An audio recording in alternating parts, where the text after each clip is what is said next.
Bonjour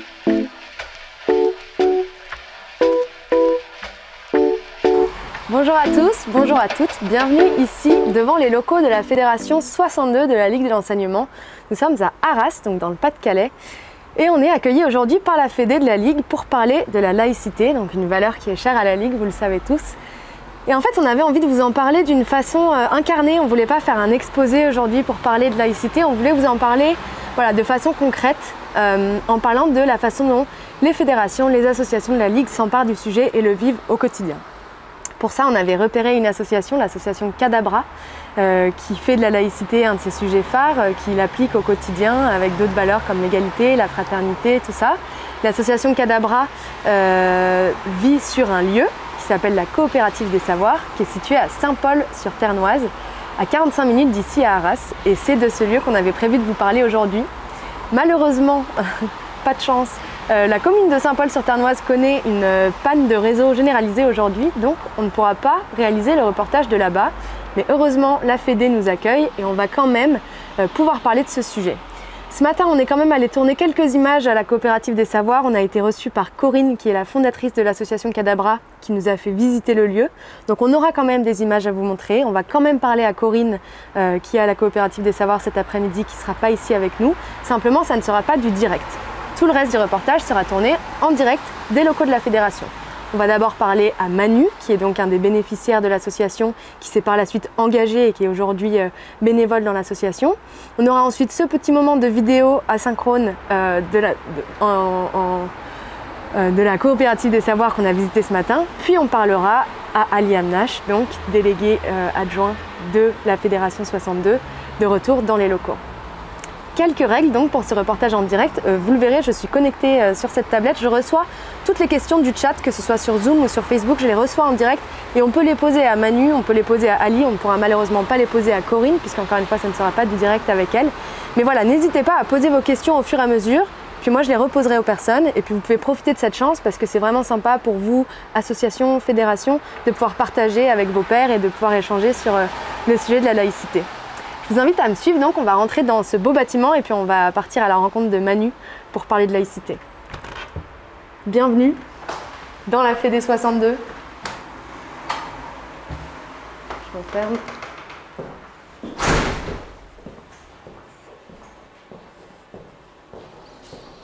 Bonjour Manu. Bonjour. Comment ça va? Ça va, ça va. Bon, merci de nous avoir retrouvés ici. Donc en effet, on était censé se rencontrer dans la Coopérative des Savoirs. C'est toi qui devais nous faire visiter le lieu. Ouais. Mais voilà, comme je l'expliquais aux participants de ce reportage, petit souci technique, mais après c'est les joies du direct. Donc énorme panne, mais d'ailleurs tu étais injoignable ce matin pour ces raisons. Ouais, c'est pareil, voilà. Voilà, ouais, on a eu un petit souci de connexion, mais on a réussi à te faire venir à Arras. Merci beaucoup de t'être déplacé. Il n'y a pas de problème. Alors aujourd'hui, on aimerait bien que tu nous racontes en fait déjà la façon dont tu as connu l'association Cadabra, comment ça s'est passé au début, puis ensuite peut-être que tu pourras nous présenter la Coopérative des Savoirs, sachant que voilà, le fil rouge de ce reportage, c'est la laïcité. Donc en fait, on aimerait comprendre comment la laïcité se vit au quotidien, quels sont les projets qui naissent autour de la laïcité dans cette association. Est-ce que tu peux nous raconter au tout début comment tu es tombé sur cet asso? Alors moi, au tout début, j'étais en formation en ISIP sur Saint-Paul-sur-Ternoise. Donc ISIP, tu peux rappeler ce que c'est? Une insertion sociale, insertion professionnelle. Donc j'étais plus dans l'insertion professionnelle. Et j'avais une période d'immersion à faire de 15 jours dans un domaine particulier, c'était informatique. Et sur Saint-Paul, il n'y a pas trop d'informatique dans ce coin-là. Donc du coup, on m'a dit, essayez d'aller voir en dernier recours, essayez de voir Cadabra, peut-être qu'ils ont un atelier informatique. Et donc jusqu'au en allant voir comme ça, c'est là qu'on est tombé sur un atelier informatique. Donc j'ai dit, ok, je vais voir ce que c'est, quoi. Voir un peu l'environnement de la Copé, comme je ne connaissais pas du tout. Ok, donc là tu toques à la porte. Donc du coup là, ouais, j'ai été reçu par Madame Delbecq. Ouais. Au premier rendez-vous pour voir un peu ce qu'il en était. Madame Delbecq, c'est donc Corinne, qui est la Corinne. fondatrice de l'asso. Ouais, et directrice, ouais. Donc du coup après j'ai fait ma période de 15 jours. Donc j'ai pu découvrir tous les ateliers justement qui font partie de la Copé aujourd'hui. Donc c'était pas uniquement de l'informatique à ce moment-là? Non. Qu'est-ce qu'il y avait comme atelier par exemple? Il y avait tout, il y avait l'informatique, il y avait la cuisine, il y avait des ateliers théâtre, qui suis-je. Beaucoup d'ateliers où une ouverture, où on parle en fait. Ouais. Bon, ça, on en reparlera de tous ces ateliers. Mais donc, toi, tu passes 15 jours là-bas. Ouais, où j'ai tout découvert. Aussi le monde associatif, encore aussi, ouais. Et alors, c'était comment ces 15 jours? Ah bah c'était super bien, ça va passer super vite. Ouais. Parce que forcément, chaque jour est différent, donc 15 jours, ça passe super vite. Et justement, après ma formation insertion professionnelle, je suis revenu, et puis là, ça fait 3 ans que j'y suis régulièrement, toutes les semaines. Donc, tu es en tant que bénévole maintenant? Ouais. D'accord. Et alors, ça ressemble à quoi ce lieu? On le verra tout à l'heure, hein, mais à quoi ça ressemble? Une semaine, en fait, ça commence toujours par une ERI, c'est réunion institutionnelle. C'est la réunion où tout le monde est là, ce jour-là. Et c'est à partir de là où on fait le planning des ateliers de toute la semaine. Ok. Donc quand tu dis tout le monde est là, c'est combien de personnes à peu près? Maximum qu'on a dû avoir, c'était une 60aine de personnes. Ok. Et peut-être que tu peux revenir sur la particularité de cette association. Les 60 personnes, elles ont toutes un point commun? Ouais, ils sont tous des bénéficiaires du RSA. Donc c'est toutes des personnes qui veulent sortir de chez eux, se remettre, reprendre goût à la vie, quoi, en fait. Ouais. Puis rester chez eux enfermés. Ouais. Donc voilà, le lundi, réunion institutionnelle. Oui. Là, ça ressemble un peu à cette salle. Moi, j'ai vu ce matin. Ouais, c'est une grande salle, on est tous en rond.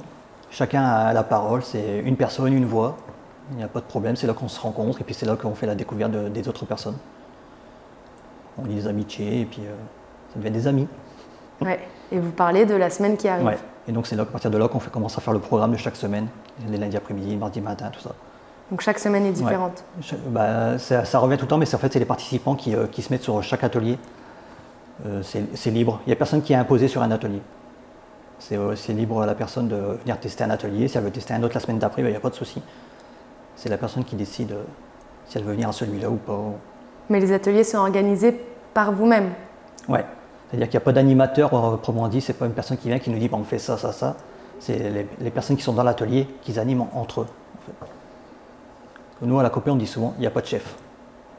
Voilà, il n'y a pas de chef à la Copé. Donc c'est ce qui ressort souvent. Donc, et chaque atelier a été créé en fait par les bénéficiaires à une demande particulière. On dit, moi j'ai voulu créer l'atelier crochet. Il y a eu une discussion qui a été faite en réunion. Et ça a été décidé si ça pouvait se faire ou pas dans le local, au niveau des locaux. Et après, ça se met en place. Puis les participants, s'ils veulent participer, ils viennent. Et puis voilà. Donc en général, pour chaque atelier, il y a quoi, une dizaine de personnes par exemple? Ouais, les plus gros ateliers, ça sera les open badge le mardi. Ok. Et sinon, les ateliers en général sont entre 5 et 10 personnes la plupart du temps. Ouais. Et à chaque fois, c'est des groupes qui sont rarement identiques. Okay. Il y a toujours une personne qui n'est pas là, soit quelqu'un d'autre qui est venu à la place. Donc il y a toujours une personne, c'est jamais des groupes identiques du jour à l'autre. Alors tu peux nous redonner des exemples? Tu as parlé de l'atelier crochet.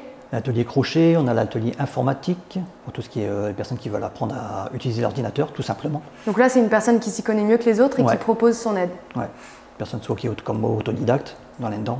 Donc on aide les personnes à faire des papiers, découvrir Internet, naviguer, aller sur leur site de la CAF, la MSA, tout ça. Après, il y a des ateliers crochet, on a des ateliers cuisine.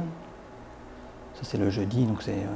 Pour ça, il y a une cuisine dans la coopérative? Il y a une cuisine qui a été montée là, dernièrement. Une bonne cuisine bien toute neuve, voilà, parfaite, avec de la place, ce qu'on n'avait pas avant. Mais maintenant c'est bon, c'est réglé. Parce qu'avant d'avoir ce lieu à Saint-Paul-sur-Ternoise, vous étiez où? On était aussi à Saint-Paul, mais un peu en dehors du centre-ville. Okay. Et c'était vraiment une maison qui servait. C'était plus une maison qui avait été adaptée pour la Copé que d'avoir un vrai local. C'était plus une maison d'habitation. Donc c'était pas vraiment fait pour avoir beaucoup de monde en même temps. D'accord, donc atelier cuisine. Atelier cuisine, après on a des ateliers qu'on appelle l'atelier Qui suis-je? Alors ça consiste en quoi? C'est un atelier où beaucoup de discussions pour reprendre confiance en soi, parler aussi. C'est souvent un atelier qu'on dit souvent qu'il est à titre, il reste privé cet atelier, c'est-à-dire qu'en dehors on n'en parle jamais. Tous ceux qui sont dedans, tout ce qu'on raconte, c'est jamais répété à l'extérieur. Ça reste un peu professionnel, secret professionnel en gros. Ça reste comme ça entre nous, donc c'est toujours des discussions qu'on a des fois qui sont un peu pas évidentes à entendre. Parce que forcément, ce qu'a vécu des personnes qui osent oser parler, c'est pas évident de parler, quoi. Donc c'est la confiance en soi, s'ouvrir aux autres, tout ça. Et il y a un autre atelier qui est institutionnalisé comme celui du lundi, c'est l'atelier Open Badge. Ouais, l'Open Badge le mardi après-midi. Ça consiste en quoi? Là, c'est le gros atelier, l'atelier, c'est pour faire justement la plupart des savoirs, compétences. Donc ça, c'est la reconnaissance des compétences.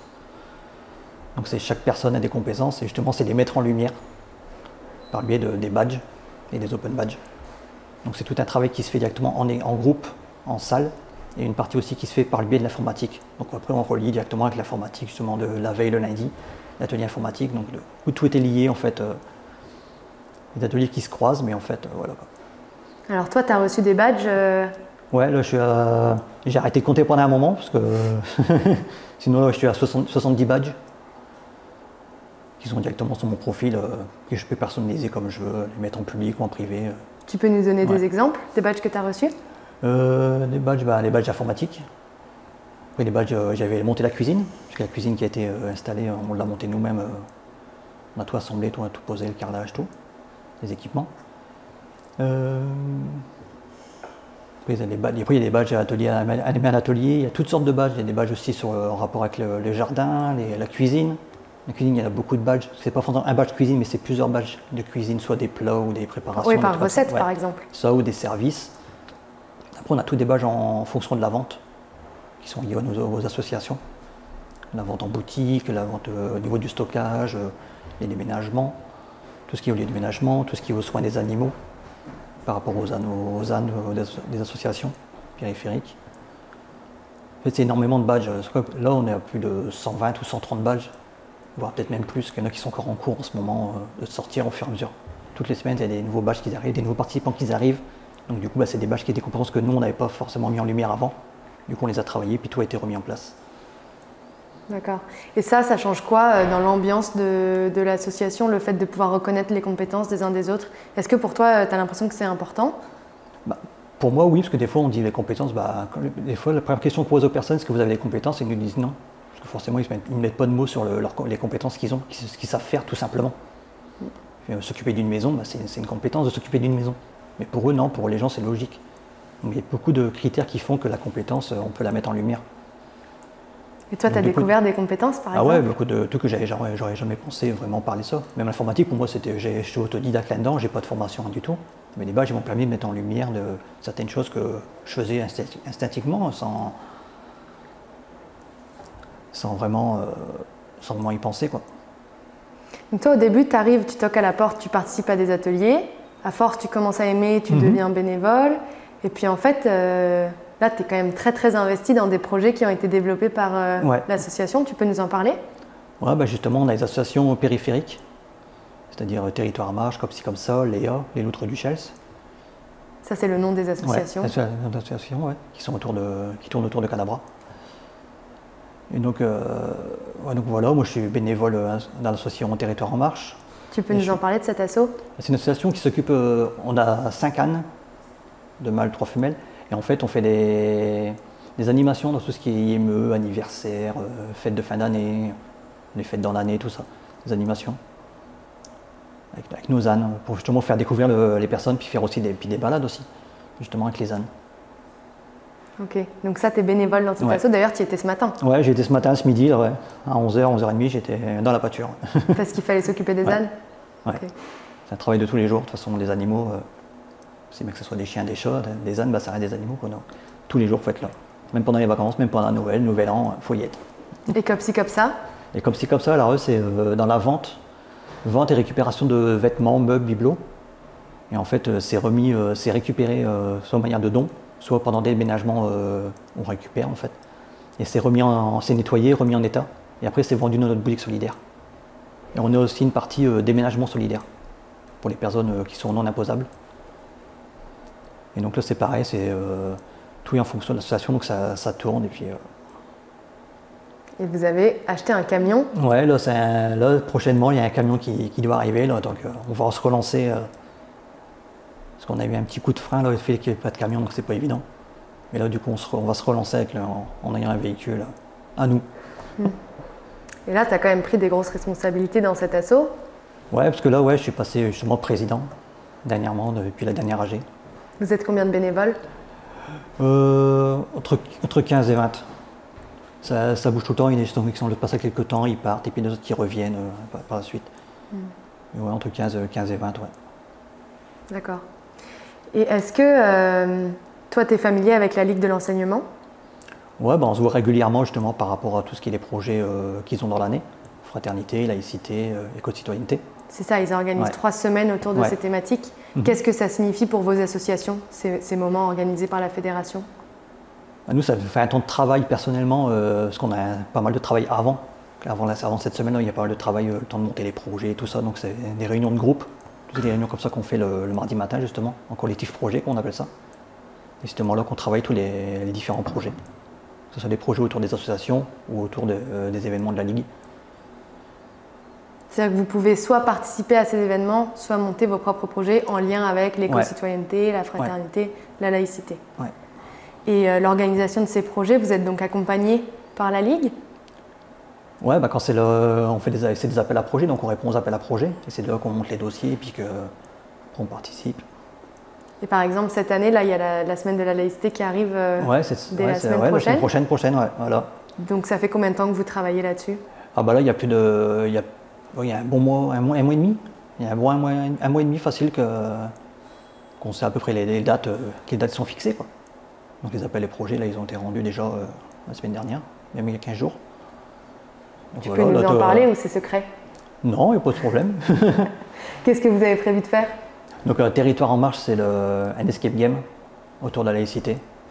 Alors, justement, on va lier aussi avec tout ça, avec servir de nos ANES, de 3 ANES, pour justement faire tout ce qui est en rapport avec la laïcité, pour avoir les clés de la laïcité et tout ça. Donc faire un système avec des énigmes pour récupérer des clés d'un méchant qui nous a capturé nos ANES.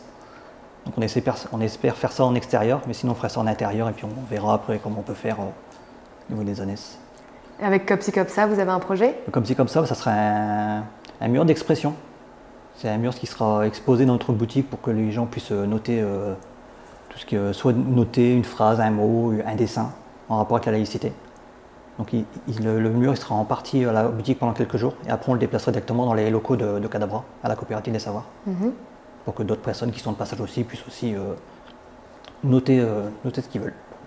D'accord. Et en fait, il y aura une restitution après sur les derniers jours de la semaine laïcité. Une restitution avec un goûter, tout ça, pour justement rediscuter en plus plus globalement de laïcité.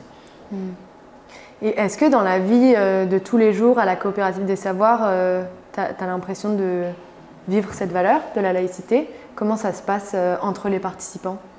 Ah ouais, nous, la laïcité, de toute façon, au niveau de la coopérative, même les ateliers puis dans les différentes associations, la laïcité, c'est toute l'année pour nous, en fait. Là, c'est une semaine particulière, parce que c'est la semaine-là avec l'appel à projet, tout ça, puis avec la Ligue, puis c'est le moment de décembre. Mais sinon, c'est nous toute l'année, quoi. Il n'y a aucun problème avec les gens, dès qu'on leur parle de ça, c'est OK, on l'a fait, quoi, la semaine. Mais toute la semaine, la laïcité, c'est comme ça, c'est tout le temps. L'atelier, il n'y a aucun problème avec ça. Soit laïcité, fraternité, éco-citoyenneté, tout est mis en place tout le long de l'année. Génial. Est-ce que ça te dirait qu'on monte et qu'on aille rencontrer Ali, Oui. qui travaille donc ici à la Fédération et qui lui est en charge aussi de déployer toutes les actions de la Fédération autour de la laïcité. Du coup, ce serait intéressant que vous me rencontriez pour en parler. Ouais.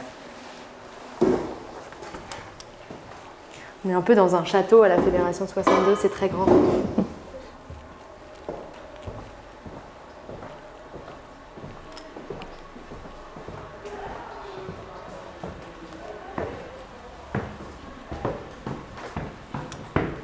Il y a une autre association dont tu ne nous as pas parlé qui s'appelle Léa. Léa, ouais. Donc Léa, au niveau de la laïcité, eux, ils vont faire en rapport avec tout ce qui est avec les parents et les enfants, ils vont faire un abécédaire de la laïcité. Donc ils vont travailler avec les enfants pour justement faire exactement à quoi correspond chaque mot pour eux la laïcité. D'accord. C'est carrément l'abécédaire Oui. en termes général, quoi. Toi, tu es investi dans cette association à titre personnel? Moi personnellement, non. Non. Non, je suis plus sur les deux autres. Mais il y a déjà du monde sur les autres, donc il n'y a pas de souci. Oui. Les mamans sont là, tout ça. Et c'est cette association qui organise des ateliers parents-enfants aussi? Ouais, c'est ça. Ouais, tous les mercredis après-midi, justement, ça c'était l'après-midi, justement. Où justement, là, ils ont préparé le calendrier de l'Avent. Par rapport aux enfants, comme on est le 1er décembre, forcément, ils commencent aujourd'hui, donc pendant 2-3 semaines, ils ont préparé ça. Et donc là, aujourd'hui, c'est leur jour. Oui. C'était un peu l'atelier que tu étais censé nous montrer cet après-midi en visitant la coopérative des savoirs. Parce que ça se passe donc dans la salle du rez-de-chaussée, qu'on verra tout à l'heure quand même, vu qu'on va avoir quelques images. Et donc là, il y a un groupe de mamans avec leurs enfants, de parents, qui font des ateliers manuels. Ateliers manuels, ils font aussi des jeux, du dessin, ils ont le petit moment de goûter aussi entre les enfants. Sur les enfants, il y a un peu tout âge, donc du coup, ça permet aussi de jouer ensemble, tout ça, Ça change un peu de l'école et puis de l'environnement qu'ils ont chez eux. Génial. On va aller voir Ali? Oui.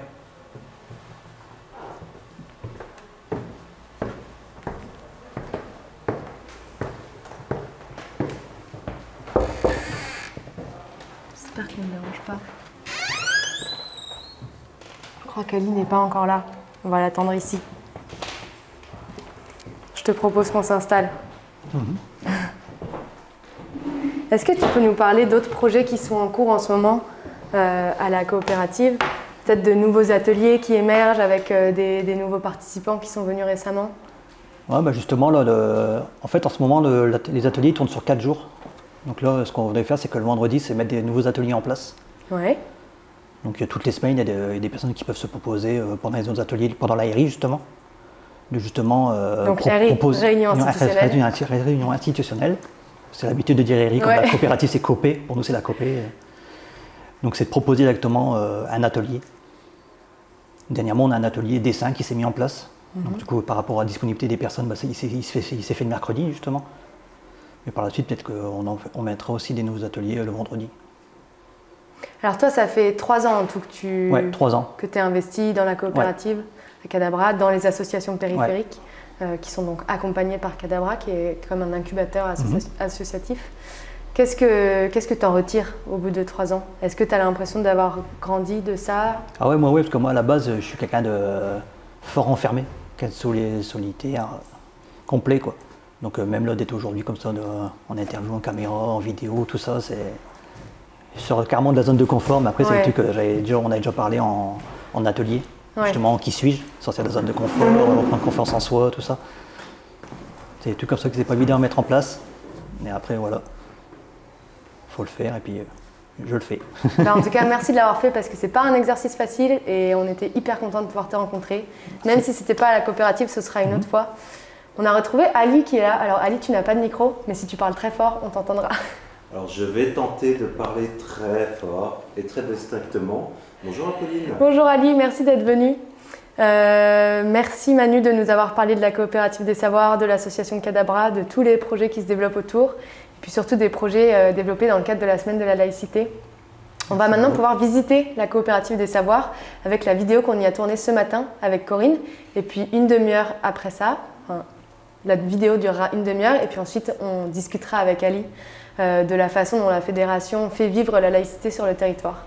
Voilà, il y aura peut-être une petite transition qui va se mettre en place, ça n'est pas un bug, vous pouvez rester en ligne, vous pouvez évidemment poser vos questions dans le chat, puis on y répondra dès qu'on se reconnecte avec Ali dans une demi-heure. Merci beaucoup.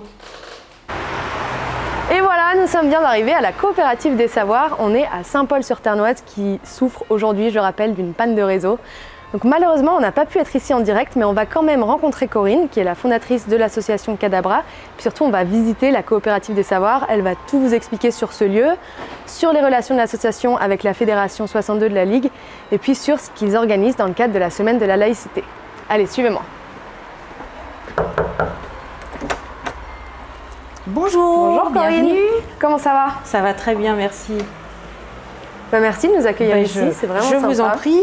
Nous, ça nous fait bien plaisir de vous accueillir. C'est vraiment très joli, hein. Je le redis, c'est ce que j'ai dit tout à l'heure en entrant. C'est tout nouveau, tout beau. Ouais. Ça fait combien de temps que ça existe ce lieu? Alors, ce lieu-ci, il existe depuis 6 mois maintenant. Voilà, on a déménagé, on a quitté notre vieille petite maison, donc un petit peu excentrée dans Saint-Paul. Et on a acheté ce local en juin dernier. D'accord. Donc voilà, petit à petit, on essaye de faire de cet endroit un endroit d'échange, de partage et de laïcité. Voilà. Ouais, bah c'est vraiment plein de vie. Est-ce que tu veux bien nous raconter l'histoire de l'association? Oui, bien sûr. On va aller s'installer, oui. On sera bien dans un joli canapé, bien coloré.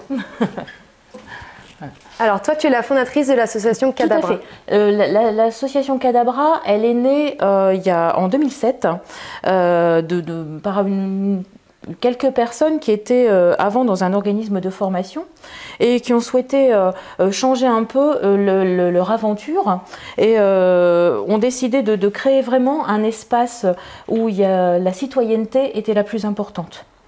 Donc en parlant d'insertion, c'est très compliqué qu'une personne qui n'est pas habituée justement à prendre la parole, etc., les bénéficiaires du RSA en l'occurrence, c'est pas spontané la prise de parole, et au contraire ils sont très souvent reclus. Et choisir un espace comme ça où tout est libre, on a un cadre bien entendu, mais où on est libre de prendre la parole, où on est libre d'évoluer à son rythme, c'était très important pour nous. Donc on a créé un premier espace où on faisait beaucoup de suivi et d'accompagnement en individuel, et puis on s'est rendu compte que l'individuel c'était très vite bloquant. C'était de l'accompagnement professionnel, ça se passait alors, comment? Insertion sociale et insertion professionnelle, tout à fait. Au départ, on a démarré avec le département du Pas-de-Calais sur l'accompagnement, le suivi des bénéficiaires du RSA du secteur. Et le suivi, l'accompagnement, si on n'a pas des choses à mettre en place pour essayer de faire évoluer la personne, on est vite bloqué. Donc le Cadabra a décidé d'ouvrir un espace qui lui permette justement d'accompagner ce public et surtout, ça c'est très important pour nous, de le valoriser. Voilà. La mise en valeur de la personne, c'est vraiment essentiel. C'est notre priorité, des priorités les plus absolues. Voilà. Donc on a en 2013 travaillé avec les intervenants du secteur de Saint-Paul-sur-Ternoise et de tout le Ternois, et on a réussi en fait avec le département à se mettre d'accord sur un projet. Alors le projet c'était une université du temps de vie. Oui, c'était un petit peu gros, comme ça faisait un peu peur le mot université. Et après on a dit, il y a tout un espace de coopération, on veut que ça soit vraiment la personne qui soit aussi, comment dirais-je, acteur de son parcours. Donc on s'est dit une coopérative. C'était pas mal, coopérative. Bon, pour que ça soit aussi adapté à notre public, on a dit chacun a une compétence, chacun a des savoirs. Voilà, c'était tout trouvé. La coopérative des savoirs est née en 2013. Donc on a commencé vraiment avec un fonds de pédagogie freinée, de pédagogie institutionnelle, et on s'est dit allez, on va tenter. Tu peux réexpliquer la pédagogie freinée? Alors la pédagogie freinée, c'est vraiment l'apprentissage par le faire. Voilà, ça c'est voilà. Donc mettre en valeur ce qu'on sait faire au quotidien, dans des ateliers, etc., d'échanges et de partage. Donc c'était vraiment surtout pour ça. Pédagogie institutionnelle, pour reprendre des rythmes, pour retrouver sa place, pour parler et pour oser donner son avis, son opinion, argumenter, etc., etc. Voilà. Donc cette coopérative est née dans une toute petite maison située dans le fin fond de Saint-Paul-sur-Ternoise. Et puis on devait avoir un lieu un peu plus grand pour pouvoir accueillir la réunion institutionnelle dont on parlera tout à l'heure quand vous irez visiter un petit peu plus haut nos locaux. Et donc vraiment la réunion institutionnelle qui est un endroit où on va laisser la parole libre. Voilà, et voilà, de multiples ateliers sont nés, etc. etc. L'accompagnement s'est aussi dirigé un peu plus vers le professionnel pendant quelques mois, quelques années et encore aujourd'hui. Et on avait, on va dire, un objectif aussi, c'est de réussir à dire que l'emploi c'est bien, mais pour notre public, c'était parfois difficile. Il n'y en a pas beaucoup d'emplois, il y a beaucoup de difficultés à retrouver de l'emploi. Donc on s'est dit que le terme d'activité était également important. C'est pas parce qu'on n'a pas d'emploi qu'on ne peut pas faire de l'activité, qu'on ne peut pas mettre du sens dans ses actes. Et donc, suite à la coopérative, les gens se sont dit, moi je suis bien dans l'univers qui s'est construit là, et j'ai pas envie d'arrêter, j'ai envie que ça aille plus loin. Mais on n'avait pas les solutions. Donc on a commencé à travailler sur tout un espace on va dire de projet collectif. Le projet collectif, il avait pour sens de dire, ok, on a ces compétences-là, on aimerait faire ci, on aimerait faire là, comment on peut aller plus loin? Et puis on a dit que le système de l'ESS, donc l'économie sociale et solidaire, c'était quelque chose qui était très facile d'accès. Tout le monde pouvait le comprendre, tout le monde pouvait s'y impliquer. Et on a commencé à devenir un petit peu incubateur, comme on l'est aujourd'hui. On vient juste d'être reconnu par la labellisation du budget citoyen comme incubateur d'innovation sociale. Et on a permis à des structures de pouvoir se créer, et jusqu'à aujourd'hui, on les accompagne pour qu'ils puissent accéder à l'autonomie dans quelques mois, quelques années peut-être, peu importe. Donc le temps n'a pas d'importance. Créées par des personnes qui sont bénéficiaires du RSA et qui sont acteurs et qui sont passées par la coopérative. Tout à fait. Voilà. Donc au départ, on avait des petites associations. Donc il y a une association qui s'appelle Léa. Qui œuvre beaucoup dans tout ce qui est problème de parentalité. C'est sûr qu'au niveau bénéficiaire RSA, on a beaucoup de mamans isolées avec des enfants et qui parfois ne trouvent pas de lieu de parole pour pouvoir expliquer un petit peu toutes les difficultés qu'elles peuvent avoir au quotidien. Donc Léa est née, a commencé à construire des ateliers, donc les ateliers parents-enfants pour remettre le lien entre le parent et son enfant, de trouver vraiment un lieu adapté à ça, et rien n'existe autour à part je fais des activités avec maman ou avec papa, ou même avec mamie, ou même avec tonton, peu importe, tout est ouvert. Et des ateliers aussi de prise de parole, de groupe parole avec une psychologue, et ce qu'on appelle des cafés des parents. C'est-à-dire que les parents qui ne savent plus trop où aller se réunissent autour d'un café et commencent à expliquer tout ce qui ne va pas ou tout ce qui est bien, ça peut être aussi, et tant mieux, aussi tout ce qui est bien dans leur vie, pour trouver des solutions justement ou apporter quelque chose, un complément d'information à une famille. Voilà. Donc ça, c'est l'association Léa. Après, une idée complètement farfelue d'un monsieur qui était alors vraiment très renfermé sur lui-même. Dès qu'il prenait la parole, il tremblait de tout, voilà, toute la maison tremblait tellement il avait peur, voilà, il avait peur de prendre la parole. Et on a réussi à accrocher ce monsieur avec une idée de développer tout un concept autour de l'animal. Et donc on s'est dit, mais pourquoi pas les ânes ? Et ça a fonctionné. Donc Philippe a commencé à créer tout un univers autour de l'âne et de l'asinomédiation, du soin des ânes, des balades, etc.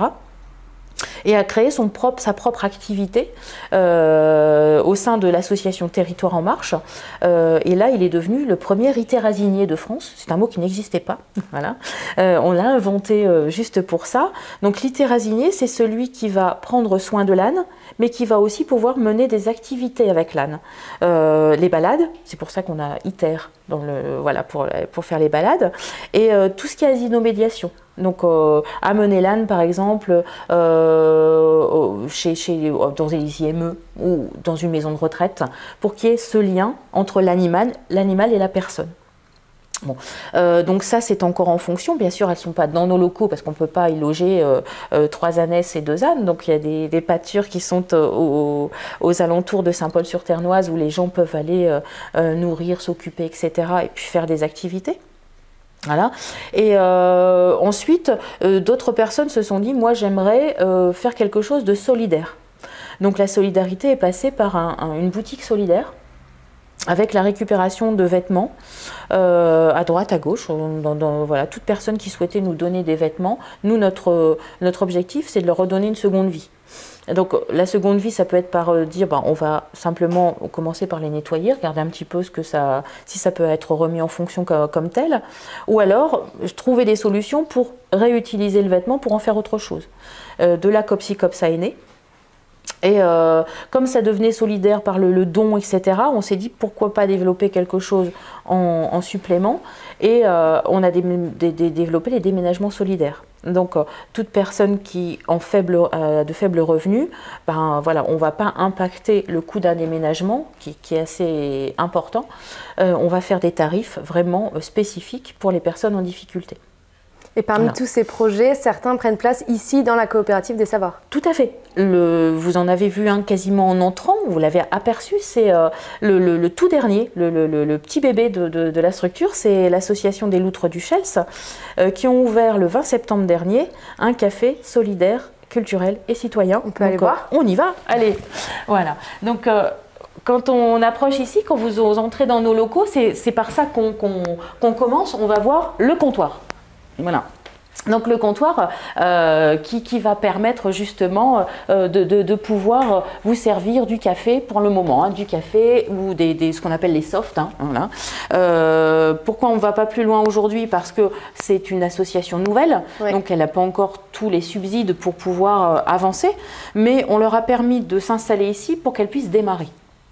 Donc il y a un emploi qui a été créé pour les loutres du Chels. La personne est en contrat PEC depuis le mois de septembre. Et l'objectif, c'est qu'elle puisse développer l'activité pour pourquoi pas après partir dans un autre local et être complètement autonome dans leur vie de loutre. Voilà. Génial. Voilà. Donc vous, l'accompagnement que vous offrez à la coopérative des savoirs, c'est parfois prêter le lieu, oui. D'autres fois sur les compétences, la formation, tout à fait. Comment ça se passe? Alors, l'objectif, c'est qu'au départ, c'est vrai que l'accès au monde associatif n'est pas forcément facile pour tout le monde. Donc on s'est dit, nous, on commence à avoir un peu l'habitude. On a intégré la Ligue de l'enseignement aussi pour cette raison-là, parce que le milieu associatif, c'est, comme je l'ai dit tout à l'heure, le plus simple d'accès pour quelqu'un qui n'y connaît pas beaucoup, qui ne s'y connaît pas beaucoup dans l'univers de l'entreprise. Avec une association, on peut soit décider de ne pas avoir d'activité professionnelle, c'est-à-dire de ne pas salarier les gens, mais on peut aussi les salarier. Voilà. Donc au fil du temps, ça nous permet de voir si la structure est suffisamment pérenne pour pouvoir engager des contrats. Et puis si à un moment, ça flotte un petit peu, s'il n'y a pas de contrat, c'est pas grave, l'association peut toujours exister avec des bénévoles. Voilà. Donc c'était vraiment très facile d'accès. Quand on a trouvé, entre guillemets, la Ligue de l'enseignement, on s'est dit, là, c'est le partenaire qui va nous permettre de pouvoir continuer les apprentissages, parce que, ok, nous, on est au quotidien animateur, etc., mais on n'a peut-être pas tous les rouages du milieu associatif. Peut-être que, par exemple, pour travailler les budgets, etc., on va avoir besoin d'aide, et ça s'est ouvert complètement naturellement à notre adhésion à la Ligue de l'enseignement. Alors, voilà. Tu vas nous en parler justement. Est-ce que tu veux peut-être nous faire visiter la suite des lieux? On y va. On va prendre notre joli escalier. Voilà. Hop. Voilà. Alors, votre adhésion à la Ligue, elle s'est faite à quel moment? Alors, elle s'est faite très très rapidement. En gros, quand on a créé la coopérative des savoirs et que les premiers projets ont émergé, on s'est dit, là, il nous faut de l'aide. Il nous faut du partenariat, il nous faut quelque chose pour nous appuyer. Et quand on a rencontré la Ligue de l'enseignement, c'était d'un naturel. Voilà. On s'est dit, mais pourquoi c'est pas venu avant? Donc c'est la Fédération 62. Tout à fait, la Fédération 62, tout à fait. On s'est dit, effectivement, les valeurs sont les mêmes. L'innovation, ça leur parle. Voilà. Quand ils sont venus découvrir la réunion institutionnelle pour la première fois, on n'a eu que des grands yeux écarquillés. Voilà. Donc on a toujours eu cette bienveillance, ce fort partenariat qui nous a permis pas seulement de répondre à des appels à projets ou je sais pas quoi, c'est vraiment du quotidien. C'est-à-dire que quand on a l'un comme l'autre quelque chose qui nous travaille, on va avoir un lieu où on va pouvoir trouver nos réponses.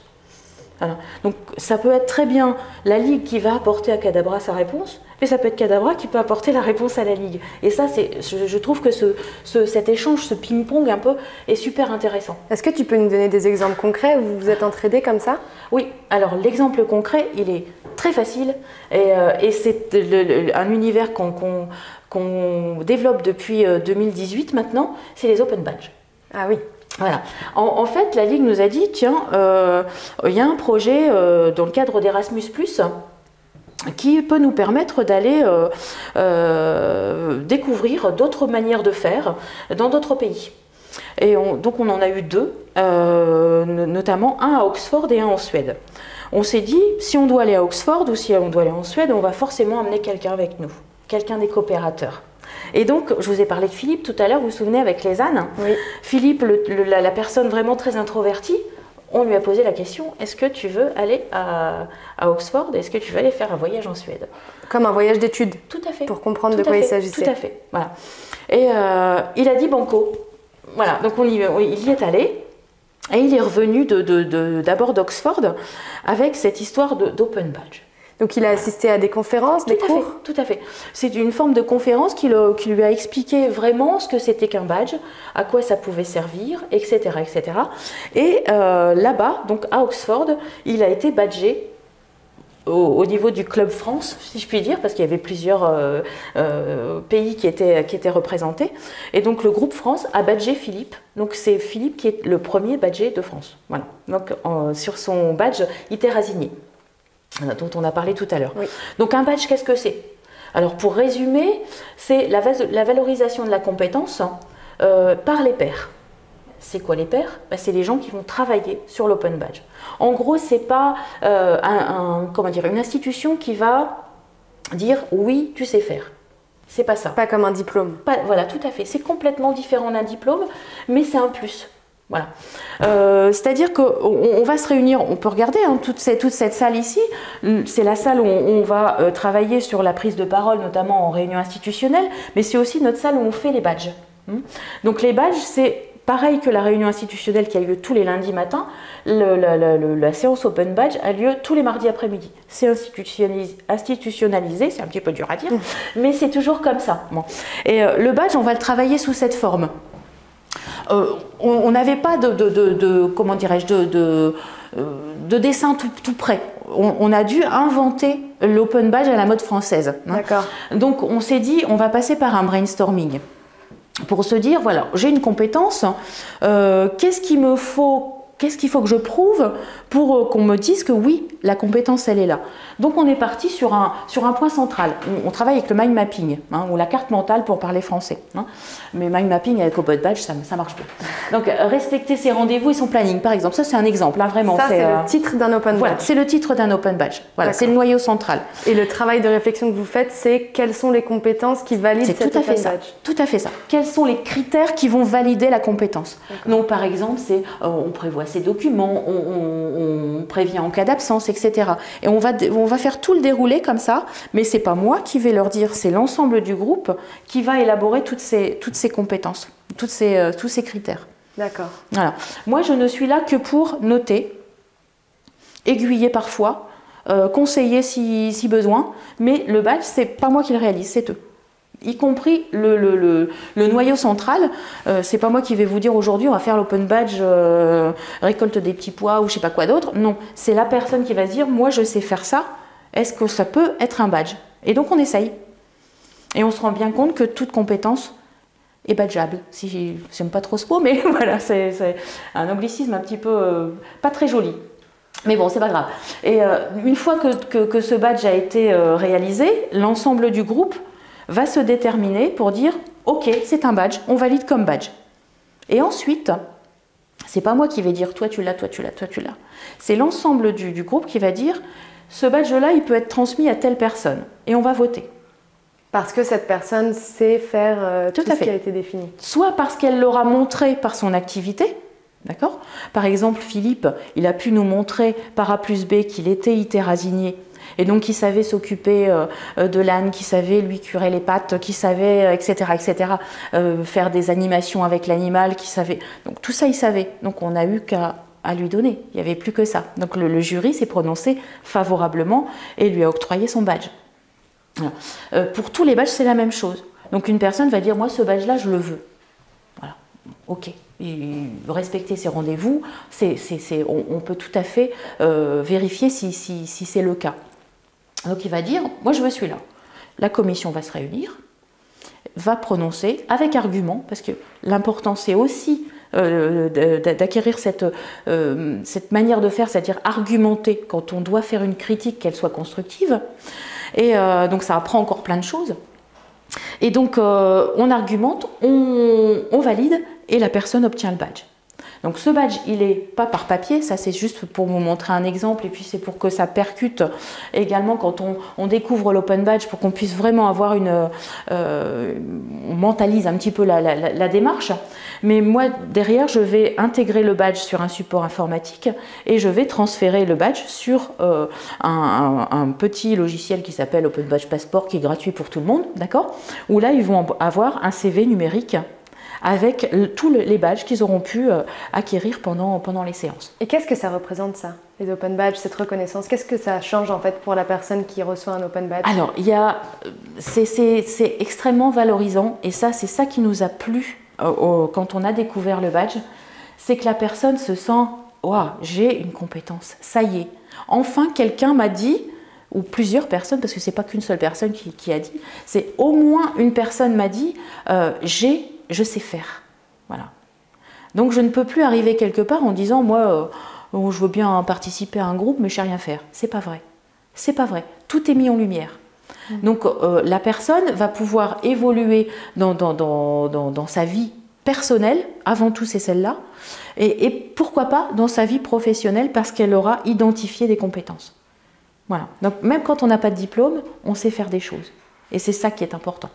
Et puisque le sujet du jour, c'est la laïcité et la façon dont la laïcité s'incarne ici à la Coopérative des Savoirs, est-ce que par hasard, vous avez un open badge sur le sujet? Tout à fait. On a un open badge là-dessus. Même je vais dire qu'on pourrait avoir 5 ou 6 open badges parce que selon l'évolution des groupes, bon, ça va, ça vient, etc. C'est un turnover, on n'a pas toujours les mêmes personnes au même moment. Donc généralement, on fait des badges d'événements. Donc tous les ans, il y a un badge événementiel au moment de la laïcité et au moment de la fraternité, par exemple. De la semaine de la laïcité. Oui, tout à fait, tout à fait. Et il y a aussi un badge qui a dit, voilà, j'essaye de faire évoluer, d'amener la laïcité dans ma vie. Voilà. Donc ce badge-là, il a été réalisé. Et on peut donc aujourd'hui vraiment obtenir ce badge à partir du moment où on va effectuer quelque chose dans le cadre de la laïcité ou quand on va montrer par A plus B qu'on respecte ses valeurs. D'accord. Voilà.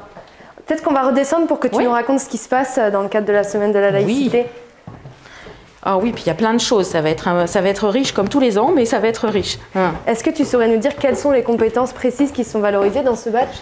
Il y a plein de choses, notamment c'est vraiment l'ouverture d'esprit.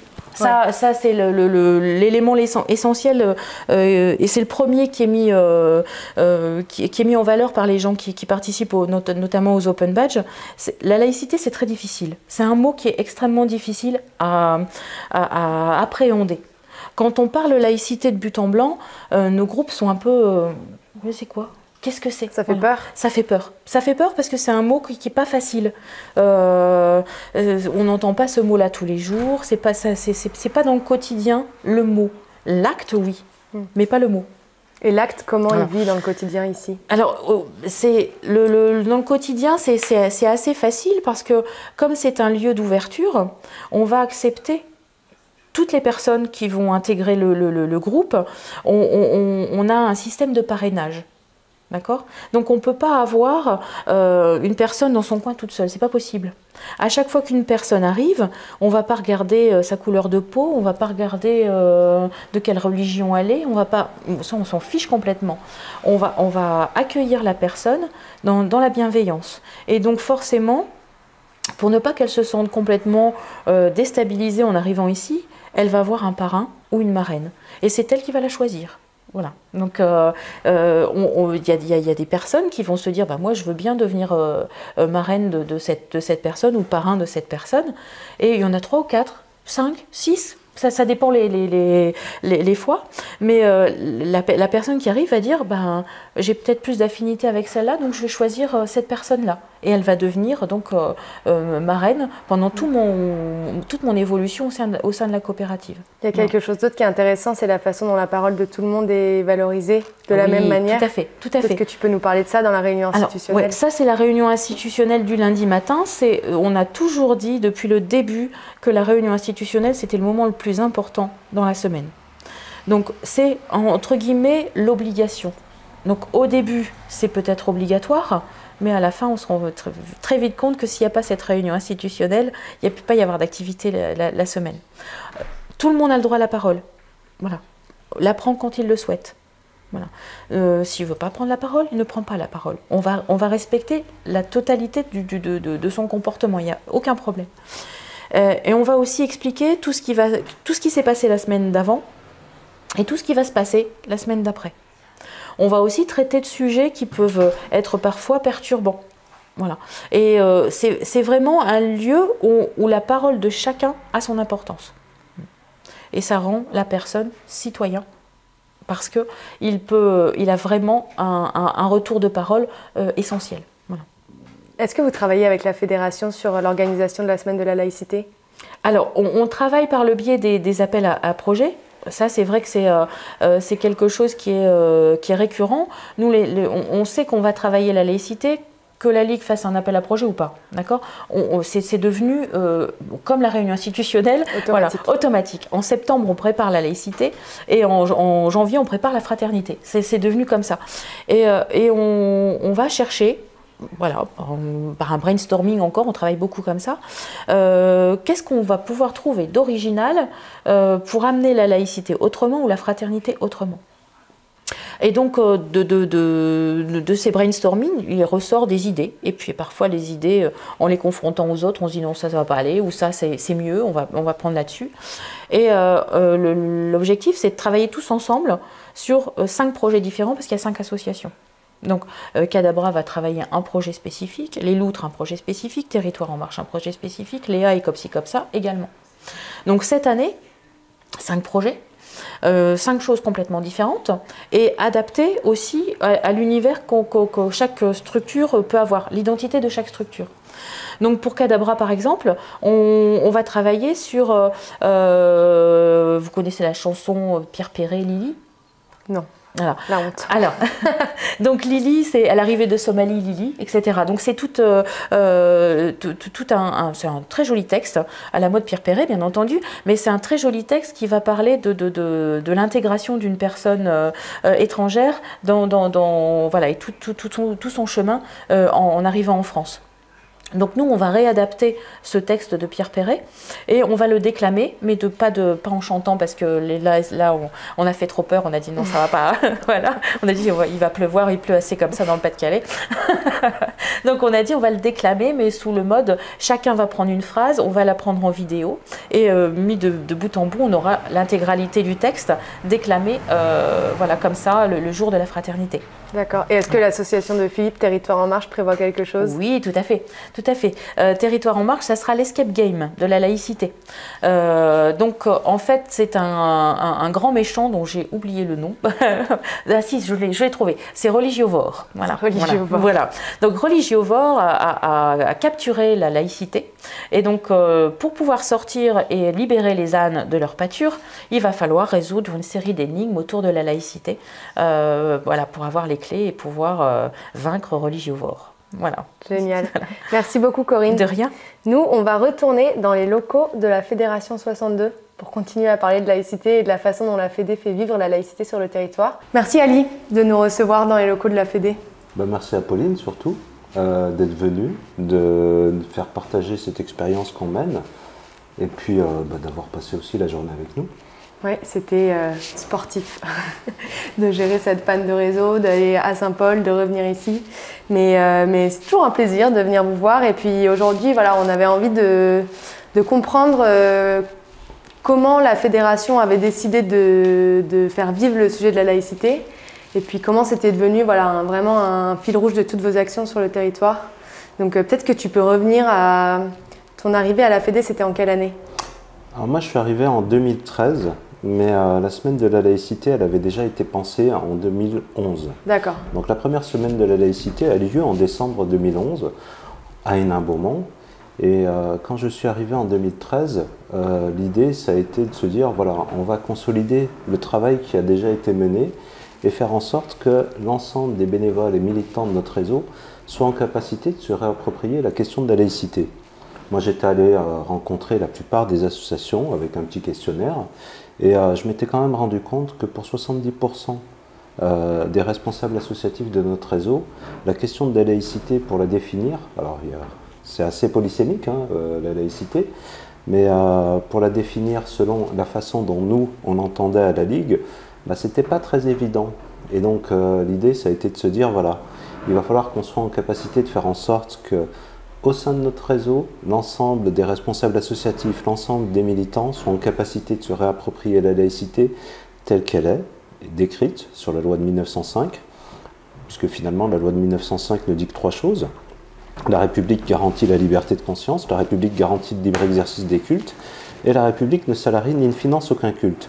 On avait pas mal d'interprétations qui faisaient que finalement, voilà, est-ce qu'on fait rentrer par exemple au sein d'une association sur une activité une fille qui porte un voile? Où là on avait des réponses qui n'étaient pas toujours très claires. Et donc l'idée c'était bien de clarifier les positions, les postures, que ce soit sur la question de la laïcité et que ce soit sur la position de la Ligue elle-même. Voilà, et donc l'idée c'était bien ça. Quand on dit Hénin Beaumont, c'est à l'époque, ceux qui parlaient de laïcité, c'était bien souvent dans le département l'extrême droite, avec une forme d'instrumentalisation de la laïcité qui voudrait que finalement il y ait une partie de nos concitoyens qui ne soient pas en capacité d'être compatibles avec les principes et les valeurs de la République. Et donc on a mis en place la semaine de la laïcité autour du 9 décembre, mais on a mis en place aussi 2 autres événements départementaux. Donc l'autre événement départemental, c'est Fête la Fraternité, autour de la lutte contre le racisme et les discriminations qui a lieu autour du 21 mars, et un autre événement qui est la semaine de l'éco-citoyenneté, qui elle a lieu début juin, sur les semaines du développement durable. Voilà. Alors comment ça s'est passé au tout début quand vous vous êtes dit on va lancer une semaine de la laïcité? Oula. Alors au tout début, ce qu'il faut savoir, c'est que oui, quand on a lancé la semaine de la laïcité, tout le monde n'attendait pas de s'inscrire à la semaine de la laïcité. Donc il y a eu un fort travail de mobilisation.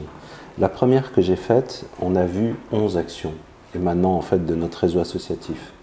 Et donc du coup, au tout début, ça a été un peu compliqué de mobiliser sur des actions. Et petit à petit, en fait, l'idée, ça a été de faire en sorte que l'ensemble des salariés de la fédération se réapproprient ce projet de semaine de la laïcité et soient en capacité d'aller mobiliser sur le territoire l'ensemble des associations qui sont dans notre réseau, l'ensemble des associations qui sont partenaires, les collectivités qui sont partenaires, les établissements scolaires avec lesquels on travaille. On a réussi à monter à 350 actions l'année dernière, donc issues de tout notre réseau. Et donc du coup, ça a été un travail de fourmi pour faire en sorte qu'on puisse être en capacité de mobiliser. Mais on mobilise pas seulement pour agir, on mobilise aussi pour former. L'idée, ça a été de se dire, voilà, on va aussi mettre en place des temps qu'on appelle les journées mettre en œuvre. Et ces temps, en fait, on va transmettre un peu, alors transmettre l'idéologie, on va faire en sorte de faire intervenir quelqu'un qui a une expertise assez reconnue pour réexpliquer un petit peu toute cette idéologie, c'est quoi la laïcité. Et ensuite, on va accompagner en fait tous ces acteurs éducatifs à mettre en place un projet. Et donc du coup, il y a la mise en place d'une action au cours de la semaine de la laïcité, donc toujours autour du 9 décembre, et là, ce sont toujours un peu plus de 350 actions qui sont mises en place. Donc ce qui veut dire que ça a un impact de plus important d'année en année, plus une journée Eduquea. Donc dans la journée Eduquea, l'idée c'est qu'on rassemble l'ensemble des acteurs qui ont travaillé à la mise en place d'un projet et qui participent à une table ronde. Alors le matin, on a une table ronde un peu plus académique sur laquelle on fait venir un peu des penseurs. Donc cette année, on aura Michel Viviorca qui sera présent, et puis on aura aussi Chantal Lamarre, qui est notre vice-présidente, qui sera présente aussi sur cette table ronde qui sera sur la question laïcité et identité. Et puis ensuite, on a des partages d'expériences avec des acteurs qui ont mis en place une action remarquable, et puis on a différents ateliers histoire de nourrir un petit peu le débat et de réfléchir aussi un peu collectivement sur différentes questions. Voilà. Donc dans l'ordre, vous commencez par la formation, ensuite vous accompagnez le développement des projets. Tout à l'heure, Manu nous disait que ça faisait un mois et demi là qu'ils travaillaient sur le développement de leur projet. C'est ça le timing? C'est ça, c'est ça. On démarre début septembre pour se dire qu'au mois de décembre, on a un maximum de projets qui soient menés. Et puis après, on va sur la fraternité début janvier pour se dire qu'au mois de mars, on a un maximum de projets qui soient menés. Et ensuite, on va sur l'éco-citoyenneté pour se dire qu'au mois de juin, on a un maximum de projets qui soient menés. Donc l'année entière est un marathon. C'est ça, c'est ça. On se repose un petit peu en été, en juillet-août. Mais sinon, l'année entière est un marathon, mais un marathon idéologique. Et l'idée, c'est bien de se dire que finalement, on a un certain nombre d'associations qui font partie de notre réseau, mais l'idée, c'est bien de se dire qu'elles partagent nos principes et nos valeurs. et qu'elles soient en capacité de les intégrer dans leur projet et de le mettre en œuvre. On a une vocation à transformer la société, transformer en mieux. Et donc du coup, l'idée, ça a été de se dire, voilà, on reprend notre objet social et on agit selon notre objet social et selon ce qui est écrit dans nos statuts. Alors au début, quand vous avez entamé cette réflexion, l'évidence, ça a été de commencer par la laïcité? Oui. Parce que c'était une valeur aussi importante pour la Ligue. Pourquoi la laïcité et pas l'éco-citoyenneté en premier, et comment ensuite vous avez décidé de vous lancer dans les autres semaines? On a regardé nos statuts. Et dans nos statuts, dans notre objet social, il est inscrit agir pour la laïcité par la reconnaissance de chaque être humain en égale dignité, plus. Et donc l'idée, c'était de se dire, voilà, on veut retrouver aussi l'esprit qui a fondé la Ligue et le pourquoi on est là. Et donc du coup, oui, la laïcité par rapport à ça, à notre objet social, et la laïcité aussi par rapport au fait que, dans le département, comme je l'ai dit, il y avait une recrudescence de vote pour l'extrême droite. On a Hénin Beaumont qui est passé à l'extrême droite en 2015. Et on a aussi Bruay-Labussière qui est passé à l'extrême droite. On a 4 députés qui sont du Rassemblement national, qui sont à l'Assemblée, sur le bassin minier. Donc là-dessus, il y avait urgence à agir et à se dire qu'on est en capacité de rassembler l'ensemble de nos associations, l'ensemble de notre réseau, et de faire en sorte qu'il se réapproprie la laïcité comme étant un vecteur du vivre ensemble et non un vecteur d'exclusion. Et c'est peut-être pour ça qu'on a fait tout un travail, par exemple, sur une journée éduquée à la laïcité. Là derrière, on a une petite affiche avec le prix Humour de Résistance et la remise du prix Humour de Résistance. Alors quand on voit l'affiche, je pense que cette affiche est assez parlante.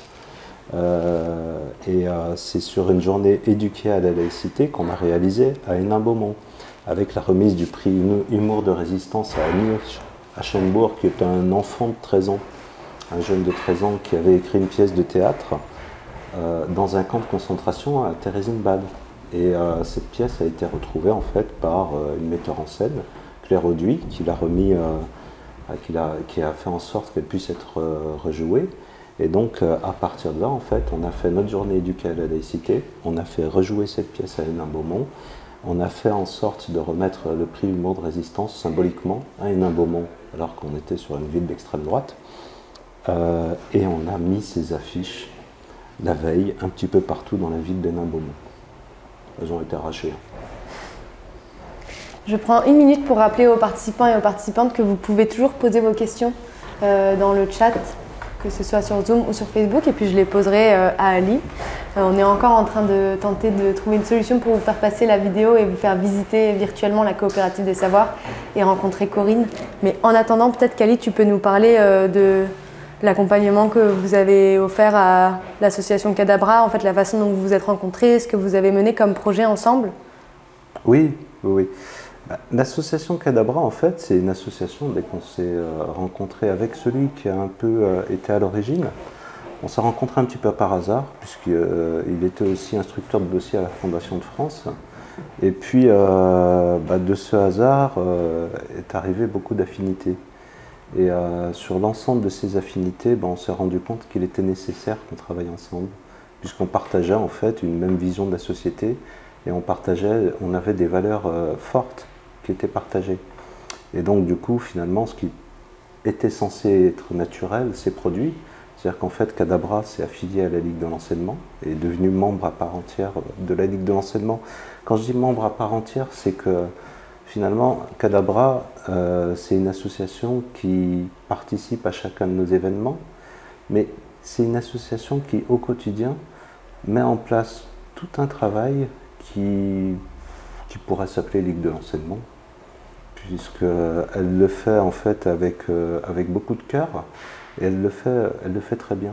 C'est-à-dire qu'en fait, il y a tout un travail qui est basé en fait sur l'empowerment et sur l'émancipation de chacun, où on est basé sur de la pédagogie institutionnelle et de la pédagogie Freinet, et ce travail est relativement bien fait, porte des résultats, et je pense que je n'ai pas besoin d'en témoigner, puisque Corinne en témoigne et Manu aussi en a témoigné, des résultats qui sont mis par l'association Cadabra.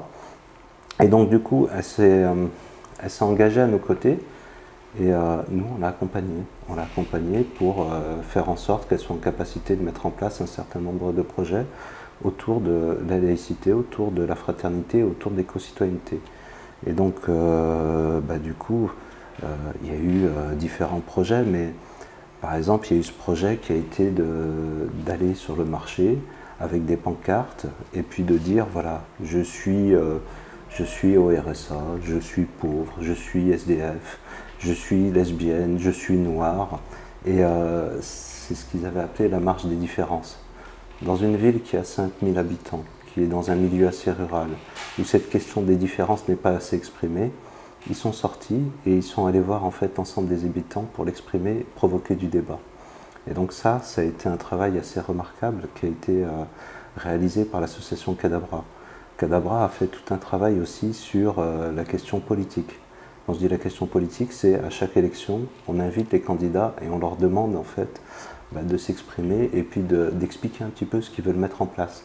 Donc il y a ce travail en fait en termes de citoyenneté. Oui, je vais voter, mais je veux savoir pourquoi je vote. Je veux savoir en quoi ça va transformer la réalité de ce que nous vivons et en quoi vos promesses nous engagent. Et donc du coup, ce travail a été réalisé par l'association Cadabra pour chaque élection.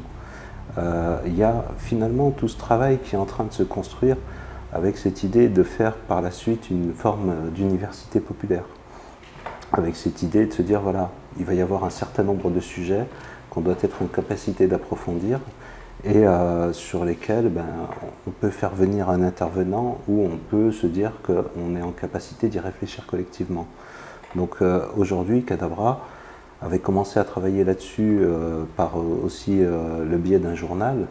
Et le journal, l'idée c'était que le journal s'appelle « J'ai attrapé le RSA ». On était dans cette idée de se dire, voilà, dans notre société, on va traiter les personnes qui sont au RSA comme si c'était des malades qu'il ne fallait pas toucher. Donc il s'agissait de provoquer un peu par ce titre-là, mais avec cette idée justement de livrer finalement toute la réflexion qu'ils auraient pu avoir via cette université populaire au travers de ce journal. Et de se dire qu'on n'a pas quelque chose qui est, comment dirais-je, sclérosé, fermé. On a quelque chose qui est ouvert sur la société. Et donc une capacité à s'ouvrir sur le territoire et à essayer de faire évoluer la pensée. Oui, il y a des personnes qui sont allocataires du RSA, mais elles ne l'ont pas forcément choisi, on n'est pas des cas sociaux, on est en capacité de penser, on est en capacité de réfléchir, et voilà un petit peu ce qu'on pense et ce qu'on a réfléchi collectivement. Voilà. Et en ce sens, Cadabra, pour nous, c'est une asso avec laquelle on a un énorme plaisir à travailler. C'est vrai que c'était cool de voir Manu raconter la façon dont lui ça l'avait transformé, en fait, de voir déjà avec les open badges, de comprendre qu'on valorisait des compétences chez les uns, chez les autres, et puis le fait qu'il ait appris aussi à parler et à prendre la parole comme on l'a fait aujourd'hui devant une caméra. Et je voulais te demander, est-ce que, vu que tu as beaucoup vu l'environnement autour de Cadabra, est-ce que justement le regard sur le RSA change grâce à cette initiative ? Alors, le regard sur... Je ne pourrais pas forcément témoigner sur Cadabra et sur la ville de Saint-Paul-sur-Ternoise. Il faudrait que j'y sois au quotidien pour mesurer des évolutions, mais j'habite à 70 km en fait de Saint-Paul-sur-Ternoise. Donc c'est vrai que j'y vais 3-4 fois par mois, mais je ne suis pas en capacité d'appréhender la façon dont les choses sont perçues. Je pense que les coopérateurs pourraient beaucoup plus en témoigner que moi. Quoi qu'il en soit, je pense qu'ils ont quand même modifié le regard sur eux-mêmes. Même si ce n'est pas la population qui a modifié ce regard, je pense que sur eux-mêmes, ils ont modifié ce regard dans le sens où le fait de participer, quand on prend les actions que mène Cadabra, le fait de se dire qu'elle participe au développement du territoire, que ce soit par le lien social ou par quelque part une forme de développement, une forme d'économie. Quand on prend la boutique solidaire comme ci, comme ça, on participe au développement avec des échanges économiques sur le territoire. Et donc du coup, on a des personnes qui vont se sentir en pleine conscience comme participant au développement du territoire et qui vont retrouver une forme d'utilité.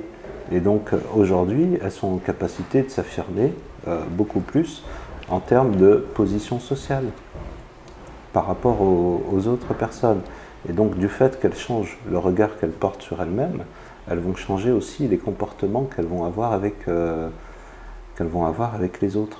Et donc du coup, je pense que par ricochet, ça peut faire évoluer le regard qui est porté sur les allocataires. Est-ce que sur l'organisation de la semaine de la laïcité, vous avez été rejoint par des partenaires? Est-ce que ça a déclenché une sorte de dynamique sur le territoire en dehors des associations qui lancent des projets? Alors, on a un soutien fort du conseil départemental. Donc le conseil départemental du département du Pas-de-Calais nous soutient fortement. D'ailleurs, la prochaine journée du KEA, la laïcité, sera dans l'hémicycle de l'hôtel du département. Donc là-dessus, ça a été déjà pas mal. On a aussi d'autres organisations associatives qui sont venues se rassembler autour de ce projet. On a des collectivités du département qui viennent. On a par exemple la ville de Béthune qui va organiser une forme de conférence-débat qui aura lieu le 8 décembre. Donc ça a permis, oui, de créer une forme d'émulation autour du projet et de rassembler pas mal d'énergie. Et est-ce que lorsque vous avez lancé cette dynamique et que vous avez décidé de vraiment repolitiser la fédération de la Ligue, qu'est-ce que ça a créé comme mouvement en interne et dans votre réseau d'associations? Est-ce que ça a plutôt été un engouement ou est-ce qu'au contraire ça fait peur de parler de laïcité? Alors, l'un et l'autre. Les réactions n'ont pas forcément toutes été les mêmes. On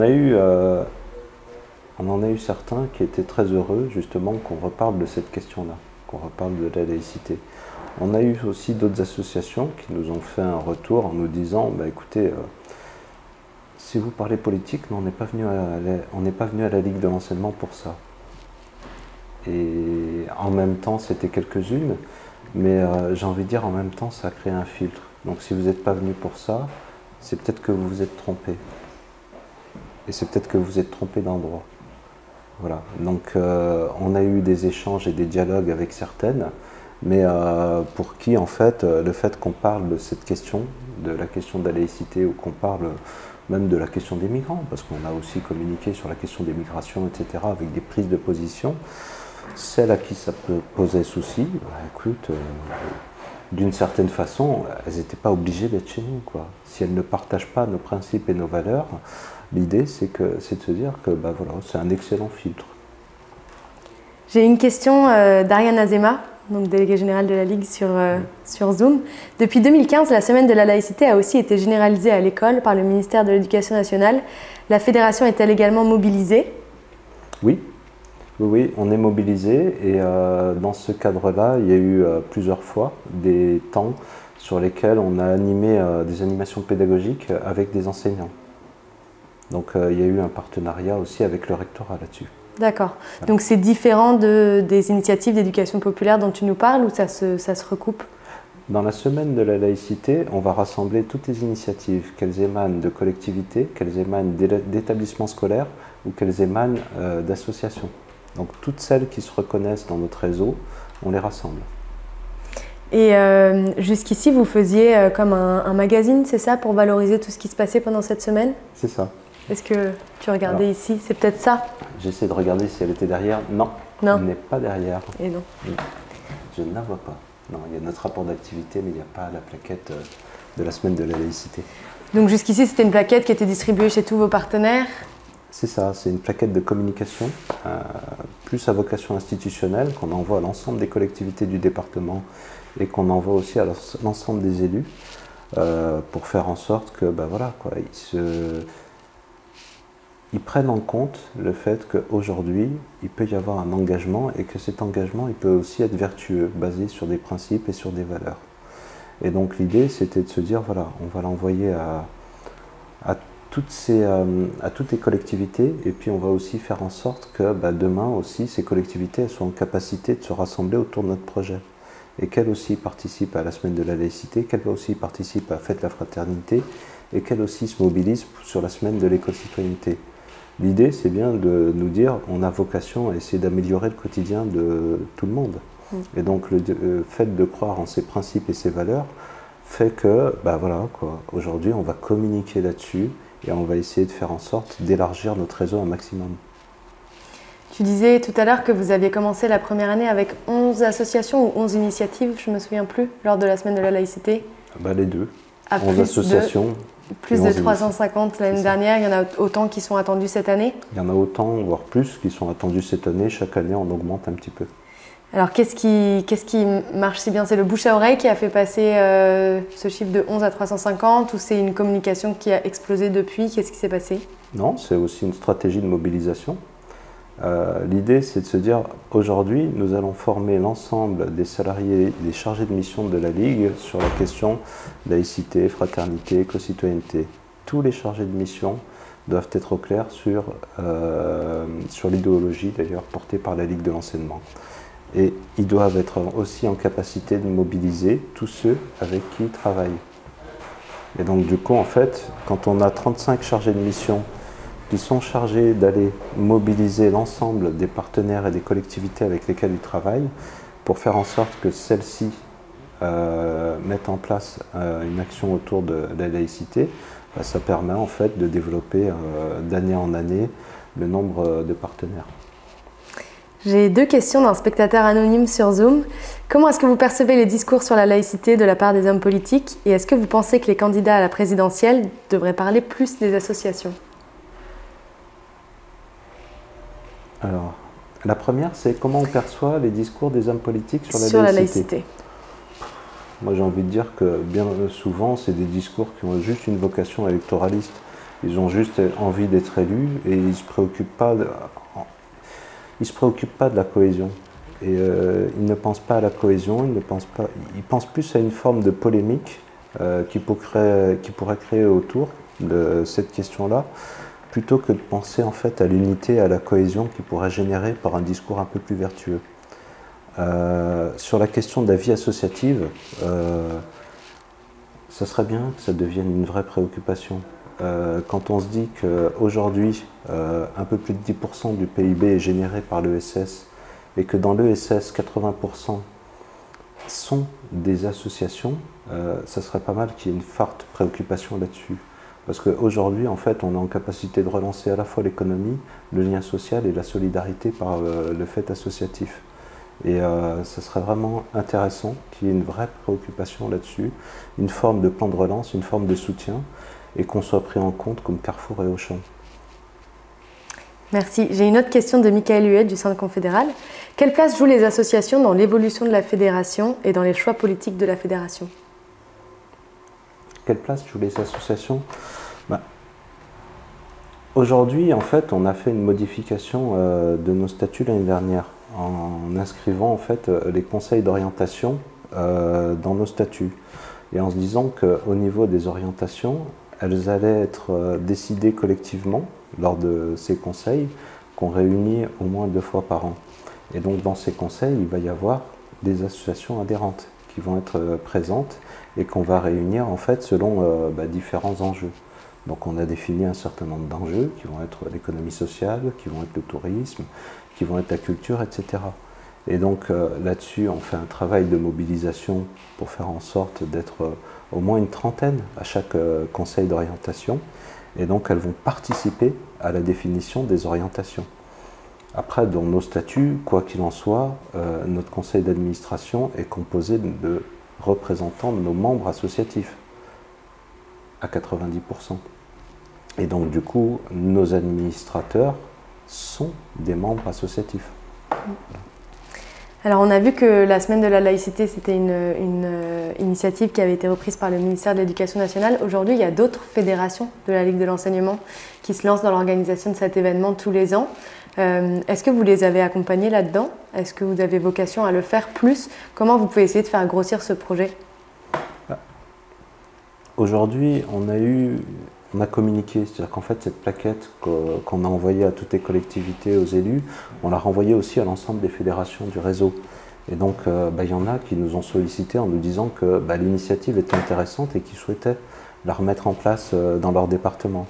Et donc du coup, il y a eu un temps qu'on a accueilli 2 ou 3 fédérations à qui on a transmis un peu toute notre méthodologie et on se tient disponible en fait pour toute fédération qui souhaite aussi mettre en place une semaine de la laïcité, qui souhaite aussi la redéployer un petit peu comme on l'a déployé en termes de méthodologie ou autrement. Et on se tient disponible aussi pour participer à un groupe de réflexion pour déployer massivement quelque chose autour de la laïcité au sein du réseau de la Ligue. Merci beaucoup Ali.